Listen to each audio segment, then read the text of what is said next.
All right, today we're doing something a little different.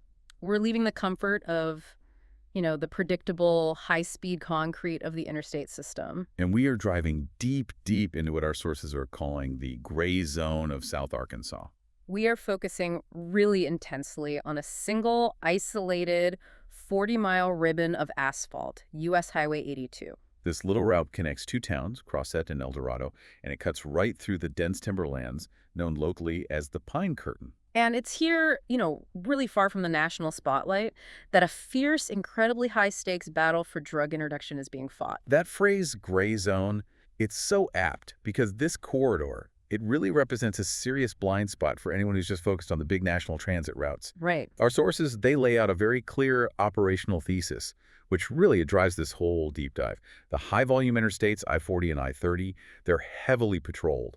They have these huge, predictable checkpoints. Things everyone knows about. Exactly. So intelligence suggests that high-value illicit traffic has been systematically diverting away from them.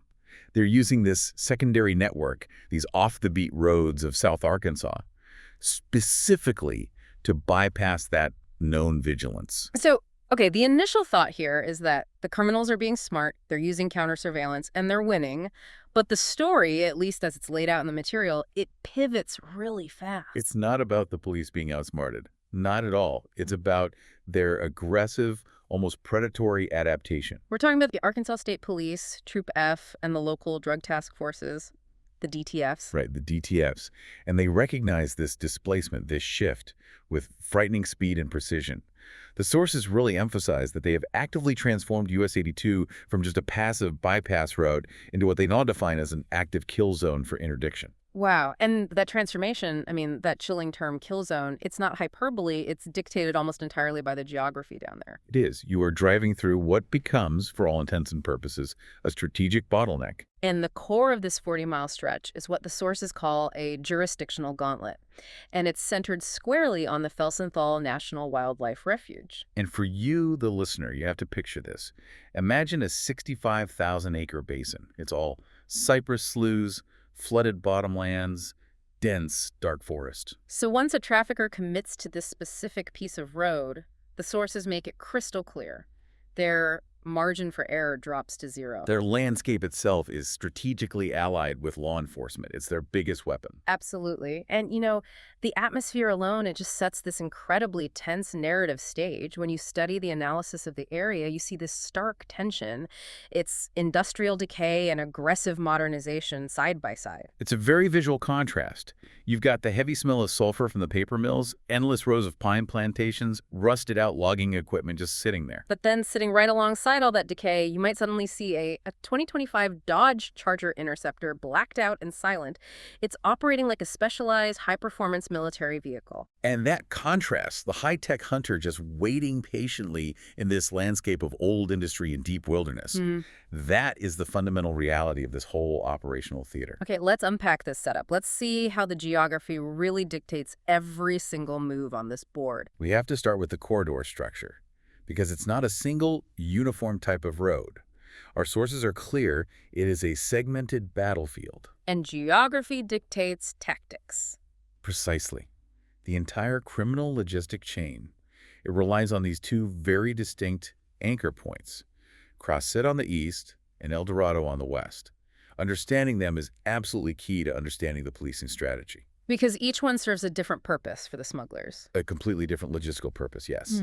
And so it requires a completely different approach from law enforcement. So let's anchor ourselves first on the eastern side, Crossett, deep inside Ashley County. This town is basically defined by its heavy industrial front, right? Dominated by that massive Georgia-Pacific infrastructure. It is. And what that means is Crossett is constantly generating heavy industrial traffic. You've got pulpwood trucks, chip haulers, and a steady stream of shift workers and commercial contractors coming and going 24 hours a day. So the tactical implication of all that industrial volume, it's camouflage. High-volume camouflage. It's critical for smugglers. If you're moving a high-value product, the #1 rule is to blend in. A clean, brand-new rental car, the classic sign of an outsider. It sticks out like a sore thumb there. Right. But a dirty, a slightly dinged-up pickup truck or a beat-up sedan, Mhm. especially one that looks like it belongs to a mill worker or a local contractor. Mhm. It just disappears. Yeah. It's white noise in that legitimate commercial flow. Criminals use Crossett's industry to mask their illicit movement. And of course, law enforcement knows this. They recognize it and they exploit that false sense of security immediately. They have to. Crossett is the operational starting point for the 10th Judicial District Drug Task Force. And our sources describe this DTF unit as being particularly aggressive. They're monitoring traffic moving west, especially everything coming off the Mississippi River Delta side, including the Lake Village crossing. And that's the first major psychological hurdle for the runner after crossing those wide-open Delta flatlands. What do you mean by that? Well, smugglers might feel like they've cleared the major, obvious hurdles, the big known enforcement areas near the river.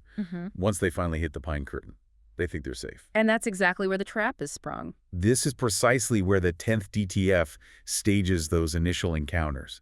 They're not waiting for some egregious violation. They're using those first few miles inside the timber curtain to initiate what the sources call consent stops. So they're targeting vehicles based on subtle profile indicators before the driver is really, as the sources put it, warmed up and prepared for intense scrutiny. Exactly. They catch them cold. That makes perfect sense. So if Crossett is the camouflage ingress point, the entry point, Yeah. then El Dorado, the western anchor in Union County, that functions as the vital distribution point, the exit. The egress point, yes. Huh. And El Dorado has a completely different feel to it. It's an historic oil boomtown. It's the corporate headquarters of Murphy Oil. And that history translates to a much higher concentration of wealth and, maybe more importantly for this analysis, much more sophisticated infrastructure compared to all the surrounding farm counties. And that oil industry infrastructure, it acts as unparalleled cover for logistics. We're not talking about some small town garage here. No. We're talking about legitimate commercial entities. Mm-hmm. Discrete warehouses, remote storage units, anonymous metal buildings, and these huge, sprawling oil field service yards. Which are ideal for offloading a shipment after you've just made it through the hot section of Highway 82. That's Central Felsenthal Gap, yes. They are perfect temporary stash houses. And even more critically, El Dorado is the junction. It's the hub effect in action. It is. Once the trafficker safely reaches that western anchor, that single high-value load fractures, it breaks up into smaller, much less noticeable shipments. Traffic just splits dramatically. North toward Little Rock on US 167, south to Louisiana on 167, or west out toward Texarkana. And the interdiction teams, they know this geographical fact perfectly. They understand that the moment that product splits, the difficulty of tracking it, of intercepting it, multiplies exponentially. It's too late by then. Far too late. So they treat the entire Crossett to El Dorado Drive as the single critical operational path that has to be closed down. They focus every resource they have on intercepting that massive, high-value bulk load before it disperses, So the strategy is to win the war on that 40-mile battlefield. rather than fight 1,000 different skirmishes afterwards. It's the only way. Okay, so now we have to move into the middle, the Felsenthal Gap. This is where the sources say the kill zone dynamics are fully realized. This is the heart of it. West of Crossett, the geography doesn't just change, the highway itself becomes a tactile device. Yeah. The road doesn't go around the Felsenthal National Wildlife Refuge. It plunges right into the middle of 65,000 acres of protected, deep bottomlands. It's an engineered transformation, and it creates what the sources perfectly term the causeway effect. A perfect term. To get across the vast Waukita River bottoms, the permanent water, the cypress sloughs, the wetlands, the highway engineers had to build the road up on these massive high embankments. So for a big piece of the stretch, you're basically driving on a narrow two-lane bridge that's just towering slightly above an impenetrable swamp on both sides. And that structural reality, it dictates what the sources call absolute evasion lockdown. This is so critical for the runner's psychology and their strategy. For about 10 continuous miles, the turnoffs are severely limited, or they're just non-existent, beyond maybe an occasional maintenance pull-off or a single boat ramp. So if a saturation patrol, which we're going to get into in detail, is active and a runner enters that stretch, They are absolutely committed. there's no discretion. No small town to duck into for a coffee, no discreet little side road to pull off on and wait for the heat to die down. Trying to do a U-turn on that narrow, raised two-lane causeway with an ASP interceptor screaming up behind you would be... Immediately conspicuous, incredibly dangerous, and frankly, suicidal. The geography just means that once they are spotted and the pursuit begins, they have to keep their foot down and just hope they can get through the gap before they're neutralized. And this confinement, this funnel, it leads directly to the ultimate geographical choke point, the Ouachita River Bridge. And that structure, it's not just a river crossing. It is the physical legal boundary between Ashley and Union counties. It functions as a natural trap. It's a perfect staging point. How so? It creates the classic spotter catch team scenario that's described in the sources. A spotter unit from the 10th Judicial DTF, or maybe ASP Troop F, operating on the Ashley County side, the eastern side, can identify the target vehicle far enough in advance to radio the info to a waiting catch team. A catch team that's staged just across the bridge in Union County. Exactly. So the moment the runner crosses that critical county line marker on the bridge, they're immediately committed to the waiting interceptors.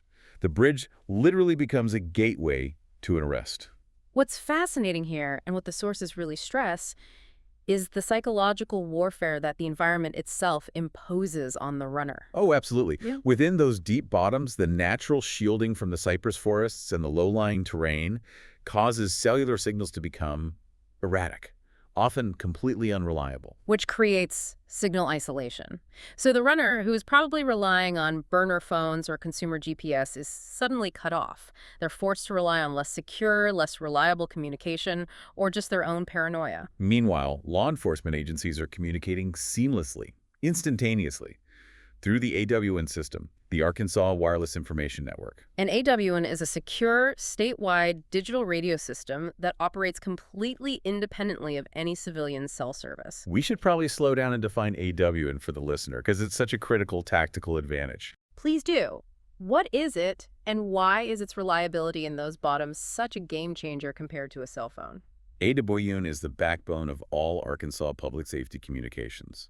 It is a dedicated trunked radio system with robust repeater sites that are specifically designed to provide reliable coverage, even in geographically challenging areas like the Felsenthal Bottoms. So for the ASP and the DTFs, AWN means they have instant, encrypted communication between the spotters, the catch teams, the dispatchers.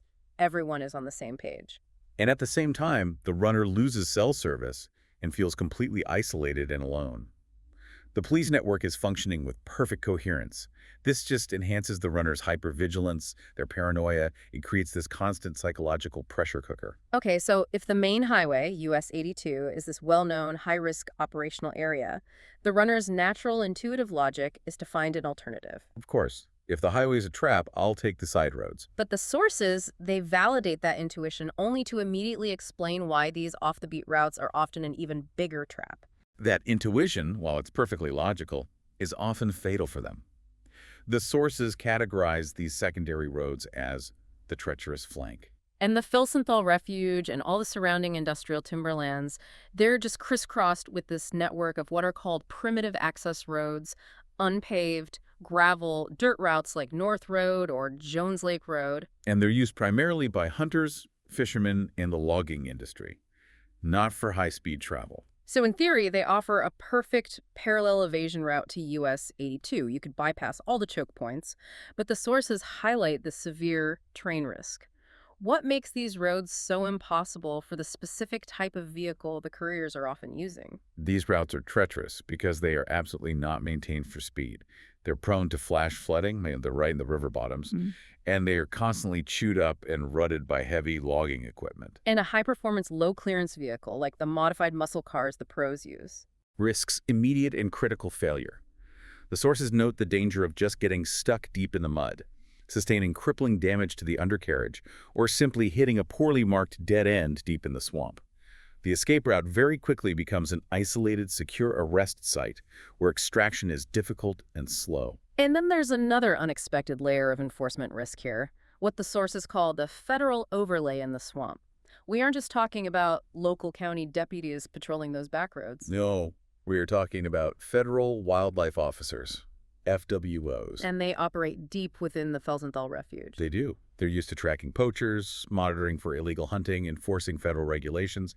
But critically, these FWO officers possess full federal law enforcement authority. So a trafficker trying to take the flank specifically to avoid the ASP or the DTF might round a bend on some primitive logging road and run right into a federal officer who is expecting to find a poacher. And suddenly, That FWO finds a 100-pound load of black market marijuana, or a kilo of fentanyl instead. It's this unexpected, powerful layer of enforcement that turns the supposed safe route into a very high-stakes lottery. But the sources also indicate that the most sophisticated operators have even accounted for this risk. This takes us beyond the dirt roads and right into the water system. Tell us about the evasion potential at the boat ramps. This is the elite-level evasion tactic. The sources point to specific access points, boat ramps leading directly to the Ouachita River, places like Grand Marais or Deep Slough. And this involves a highly complex, coordinated logistics maneuver. Can you explain that maneuver step by step? How does it bypass highway surveillance? Okay, so instead of trying to run the vehicle itself through that highway choke point, the causeway effect, the courier drives to a prearranged, isolated boat ramp. Right. There, the cargo is transferred very rapidly from the vehicle to a dedicated, shallow draft boat.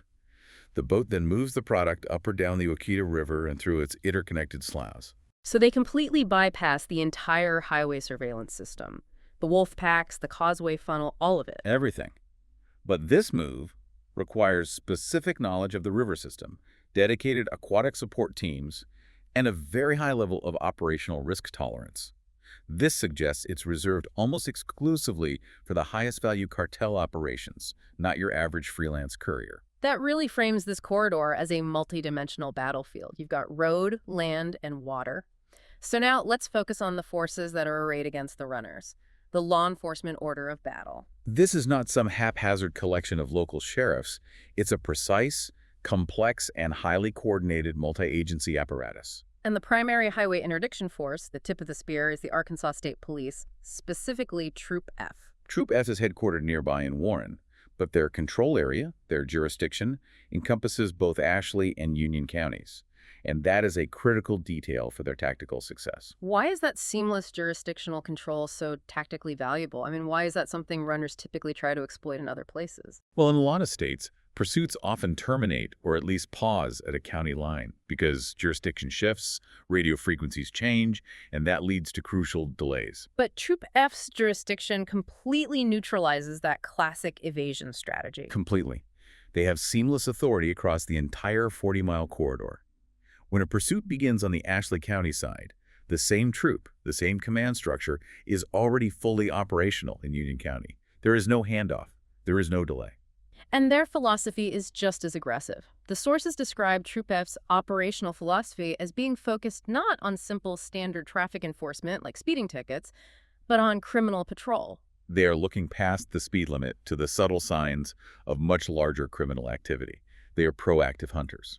And this aggressive posture is backed up by specific policy. As we're going to discuss in detail later, the ASP maintains one of the most aggressive pursuit policies in the entire country. It gives their troopers the tactical permissions they need to engage these high-speed cartel runners. Let's get into the specifics of their equipment, because the visual description of their vehicles is key to the stealth operations.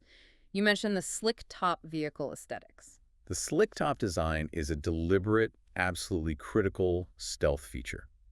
These are high-performance vehicles, typically Dodge Chargers, Ford Police Interceptors, or customized Chevy Tahoes that intentionally lack the external roof-mounted light bar. And that light bar is the classic immediate visual signal of a police vehicle. Exactly. The absence of that external light bar silhouette makes the vehicle incredibly difficult to distinguish from a standard civilian car, especially at night or when a runner just glimpses it really quickly in a rearview mirror. They become shadows. They just blend into the normal passenger vehicle traffic you'd see on a U.S. highway. And it reduces the runner's advance warning time to almost zero. The stealth goes even further, though, with the graphics and the lighting, which are designed for that element of total surprise. Yes, the ghost graphics. These are reflective decals. Sometimes they're printed in a slightly lighter shade of the car's own paint, so they're nearly invisible in daylight or under low light. But the critical moment is when the driver hits the switch. Right. The actual emergency lighting system is entirely internal. It's mounted in the visor, in the grille, in the rear deck. So when a trooper hits that activation switch, the vehicle doesn't just turn on its lights, it explodes with blinding, strobing light. That instantaneous transformation from a civilian shadow to this blinding official interceptor, it's designed to be disorienting and overwhelming for the runner. And it's all supported by immense power. The sources specify the Interceptor-class vehicles, the high-performance variants, often Hemi V8s in the Dodge Chargers running pursuit trims, Why are these high-performance specs engineered to go over 150 mile per hour so necessary for this particular location? It's the vehicular equivalent of an arms race. It absolutely is. The speed supremacy is essential because the criminals themselves are using incredibly powerful, modified vehicles. The Hellcats and Scat Packs we're going to detail shortly. The ASP's fleet is engineered specifically to match and ideally surpass the speed capabilities of these cartel-level runners. If the law enforcement car can't keep up at 150 plus, the entire tactic of interdiction fails. The state is investing in speed as a tactical necessity. Okay, now, moving away from the uniformed, high-speed ASP presence, we shift to the detectives, the drug task forces, the DTFs, and they provide a necessary and very intentional contrast in appearance. They are the plainclothes intelligence arm of the operation. Yeah. While the ASP projects this rigid, high-visibility, almost paramilitary image, the DTF agents are specifically tasked with blending in. The sources describe them wearing clothes that make them look exactly like locals. Jeans, boots, baseball caps, and tactical vests over flannel shirts. They are built for long-term, low-profile surveillance, which a marked car just cannot execute. They're designed to be inconspicuous at the gas stations, the local restaurants, or staking out potential stash houses in El Dorado or Crosset. This provides a critical, unseen surveillance layer. They're collecting intelligence and executing controlled buys or search warrants that the highly visible ASP just can't facilitate. And we have two DTS operating on the seam of this corridor. They're funded differently, and they focus on different aspects of the pipeline. On the east, you've got the 10th Judicial District DTF. The 10th DTF, based near Crosset, focuses heavily on initial interdiction. The drug flow coming west from the Delta region, yes, they are the initial contact force. The courses note their reliance on specific funding using federal grants, primarily JAG funds, Justice Assistance Grants, to afford the specialized equipment, the training, and the extensive overtime they need to run these aggressive round-the-clock operations. And then on the western end, guarding that distribution hub, you have the 13th Judicial District DTF, based out of El Dorado. The 13th DTF is described as a highly active and, importantly, a very well-funded unit focused on the distribution and conspiracy side of the operation. Their mission is often bigger than just the single vehicle stop. They're heavily involved in collaborating with federal agencies like the FBI and DEA on these complex, large-scale, organized crime drug enforcement task force operations, the OCDETF operations. That acronym, OCDETF, is really important. For you, the listener, an OCDETF operation, in real-world terms, is not about seizing 50 pounds of meth. It's about indicting the entire organization that shipped the meth, tracing the cash flow, and dismantling the whole network. And the 13th DTF provides that crucial local intelligence that the FBI and DEA need to operate effectively in the timberlands of South Arkansas. And the sources also point out their modern funding focus, too. They're getting significant money from initiatives like the Arkansas Opioid Recovery Partnership. Which is a direct response to the fentanyl crisis. Exactly. That funding allows the 13th DTF to run specialized overdose response teams. This shows how the mission is shifting. While the meth pipeline is still dominant, the sheer lethality of the fentanyl entering the system requires dedicated fast response resources.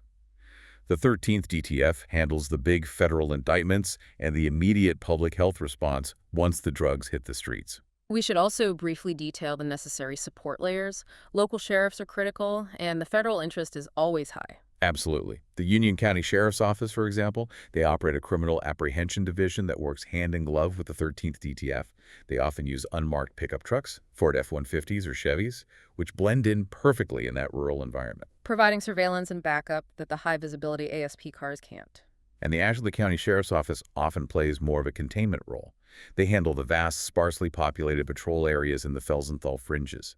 They're often the force responsible for deploying spike strips during a high-speed pursuit initiated by the ASP on US 82. Their goal is ensuring that the pursuit, aggressive as it is, terminates safely and quickly, preventing a dangerous vehicle from reaching a town like Crosset or El Dorado.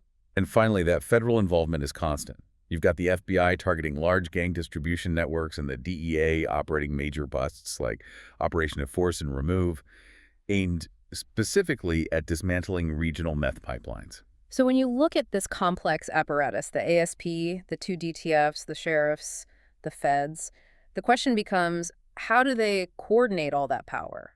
And the core tactic that binds this multi-layered effort is what the sources call the wolf pack. And for anyone listening who has maybe seen an unusually high number of state trooper vehicles on a certain road on a certain weekend, This is what you're experiencing. So what is it? The Wolfpack is the culmination of all this planning. It's a concentrated, limited-time deployment known internally as a saturation patrol.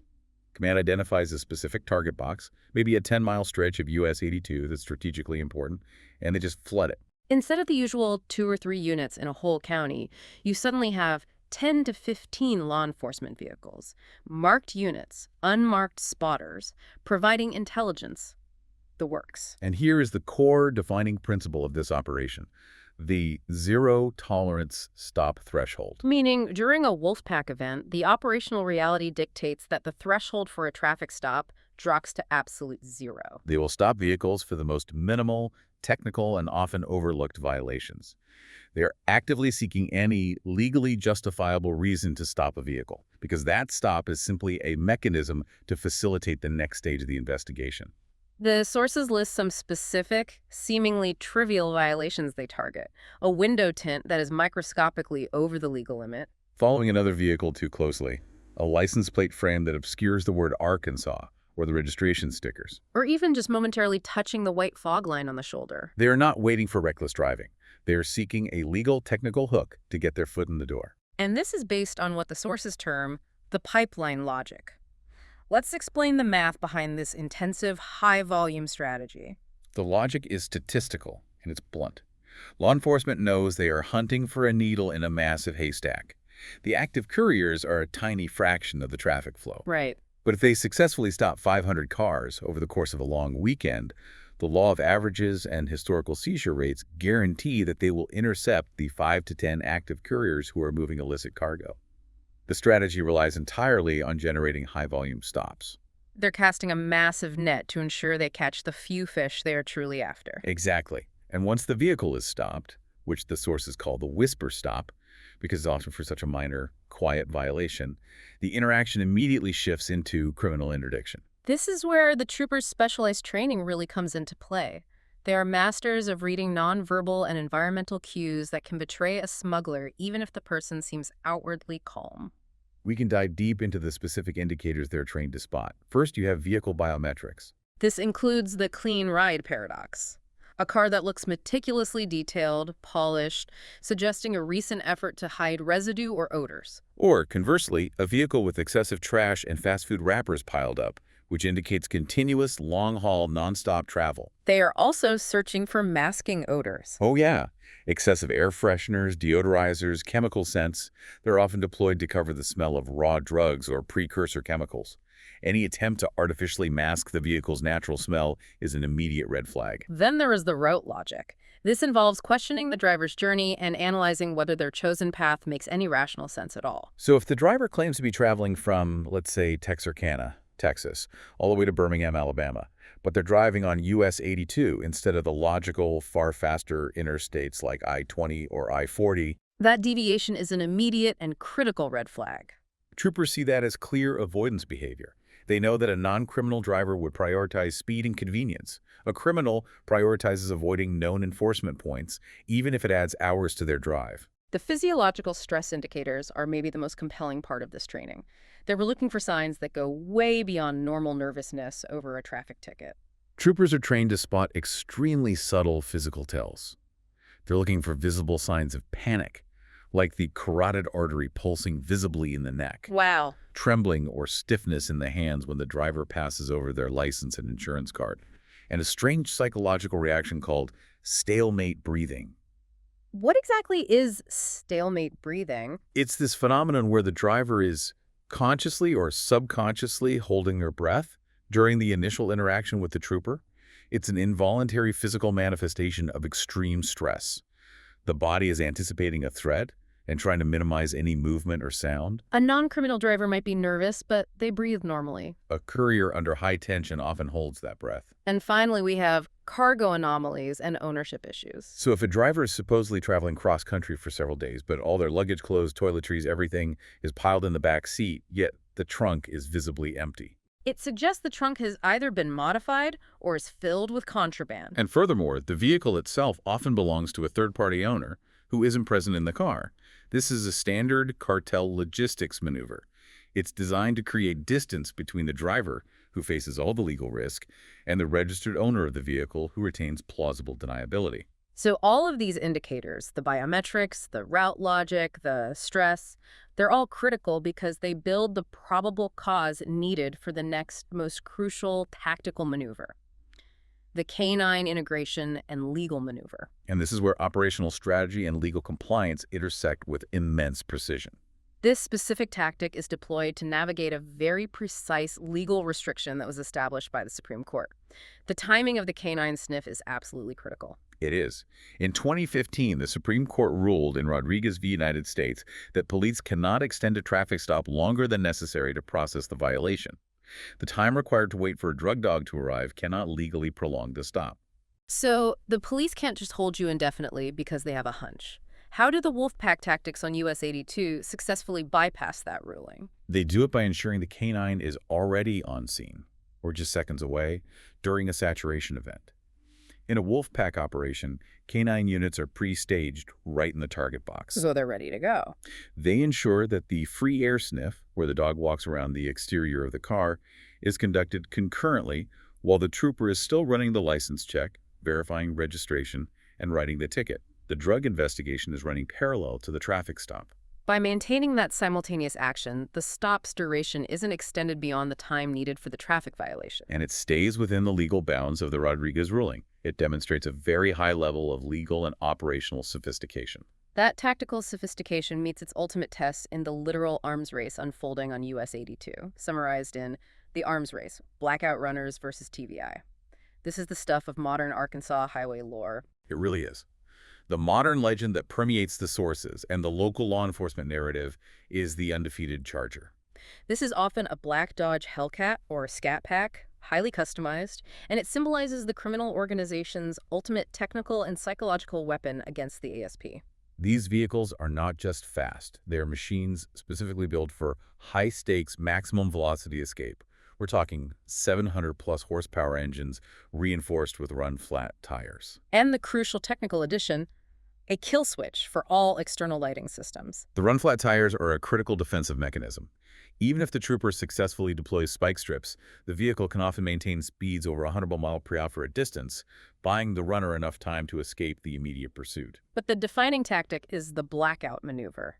Describe the sheer risk involved in this technique. So when a trooper activates their lights and initiates the pursuit, the runner's immediate response is to accelerate violently to speeds often exceeding 150 miles per hour. And then, using that kill switch, they extinguish all external lights. Headlights, brake lights, taillights.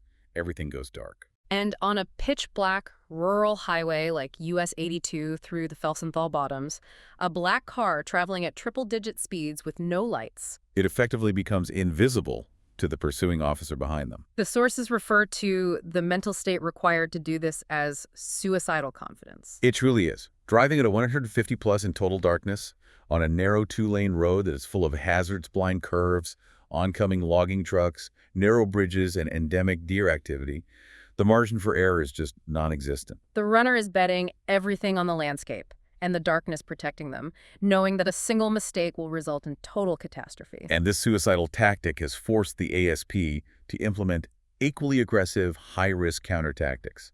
The Arkansas State Police is renowned for having one of the most aggressive pursuit policies in the entire country. Yes. They are explicitly authorized to use Tactical Vehicle Intervention, or TVI. More commonly known as the PIT maneuver, and they can use it even at speeds exceeding 100 miles per hour. This involves strategically tapping or ramming the runner's vehicle to induce a spin and force an end to the pursuit. What is the official justification for authorizing such an extreme measure at such lethal speeds? The sources make it clear that authorities view the blackout runner not merely as a speeder or a suspect, but as a felonious threat to the public that must be neutralized immediately. Their action driving blind at extreme speeds on a public road endangers every other motorist. So the ASP justifies the extreme measure of TVI because the societal risk of allowing that pursuit to continue uncontrolled is deemed higher than the risk of the intervention itself. The asphalt of US 82 is literally being used as a weapon against the runner.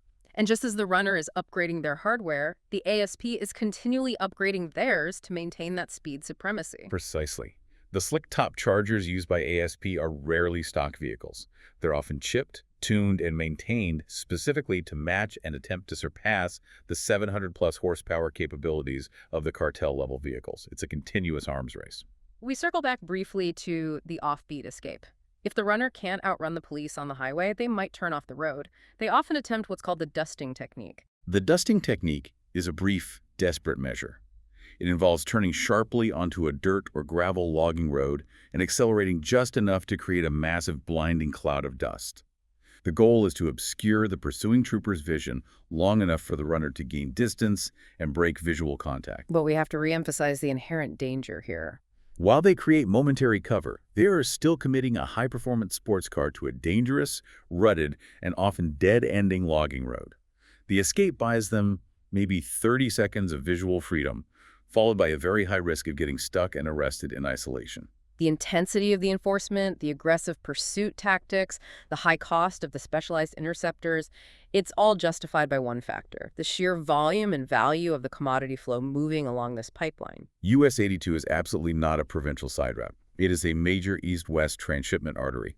The scale is staggering. The enforcement has to be intense because the profit margins are huge and the flow is constant. Let's look at the dominant goods fueling this war, starting with the primary cargo. The sources confirm that methamphetamine, specifically high-purity crystal meth, or ICE, is the dominant cargo.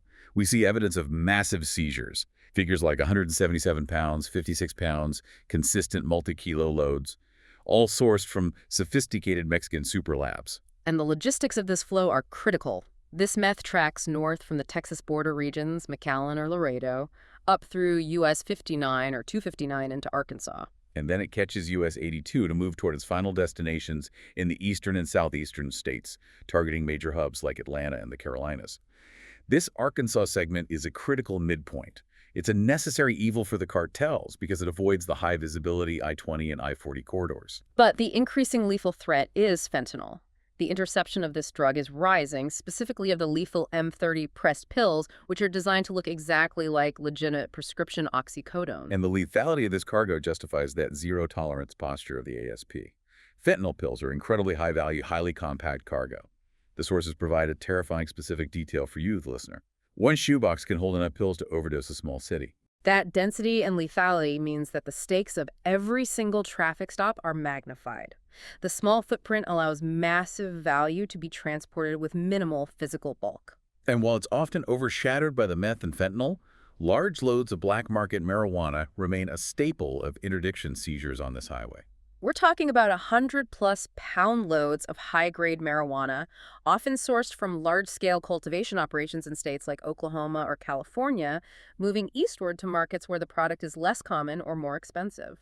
This flow really indicates that the corridor is used by multiple tiers of criminal enterprises, ranging from highly organized meth cartels to established marijuana trafficking networks. To move these high-value, massive loads, the professional criminals utilize incredibly sophisticated tradecraft. We are not talking about amateurs stuffing bags under a seat. This involves trap cars. The term trap car refers to a vehicle that has been professionally modified to create concealed, undetectable compartments, a trap.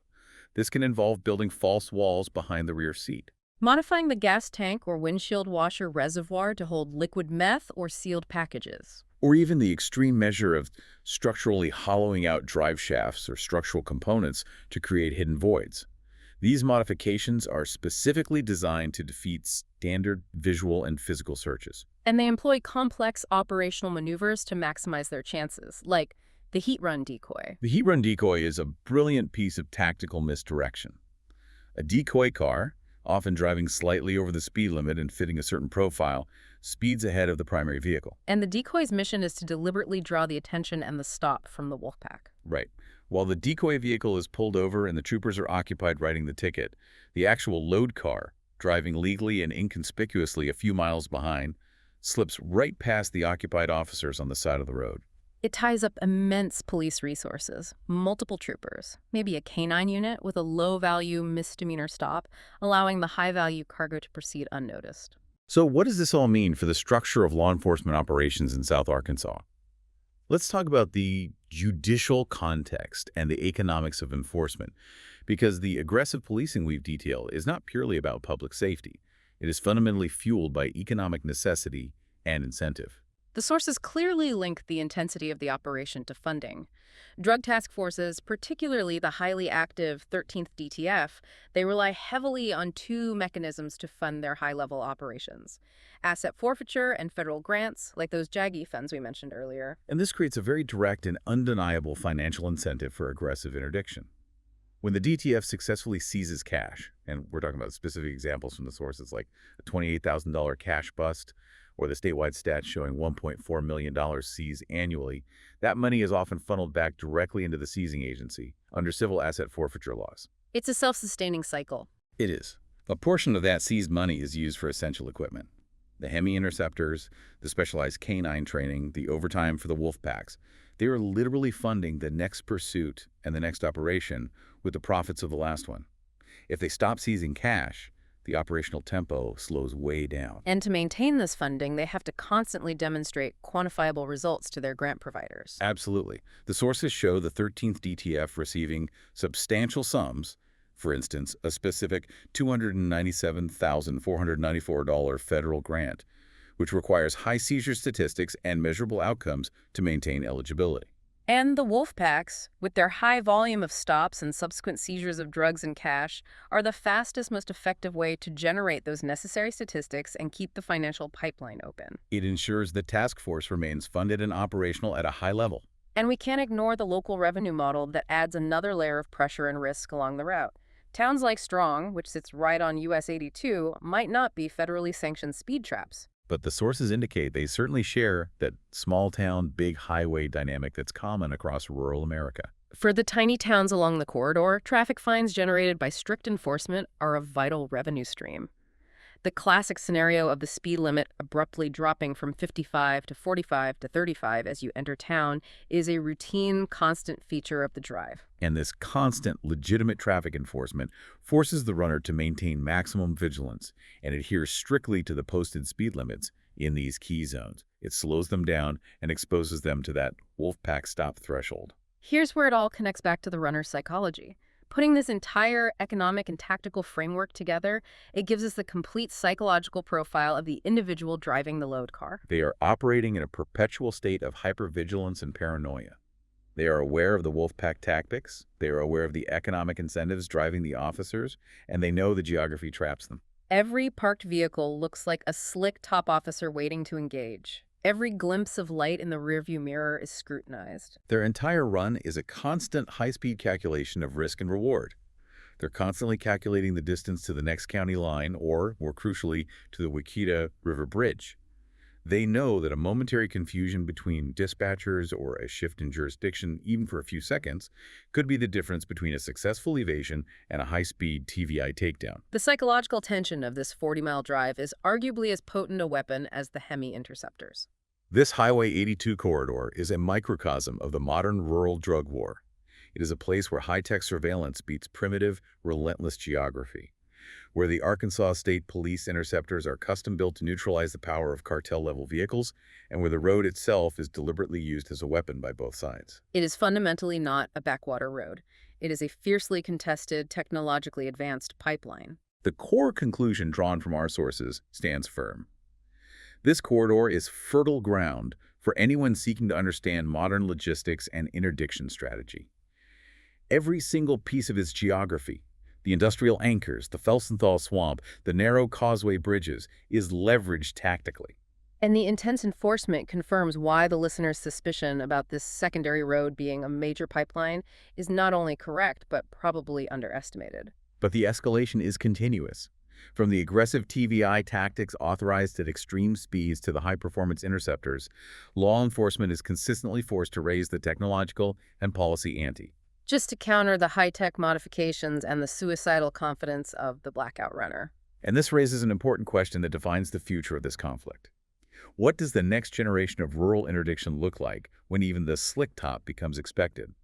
If smugglers start employing drone surveillance to spot wolf packs or use GPS spoofing to confuse tracking systems, how will the police adapt their ground game? Will the river systems and the primitive geography of the Felsenthal remain the ultimate unbeatable weapon? Or will the technological arms race force the battle completely off the road and into the digital realm? That continuous cycle of adaptation will define the next chapter of the Pine Curtain interdiction.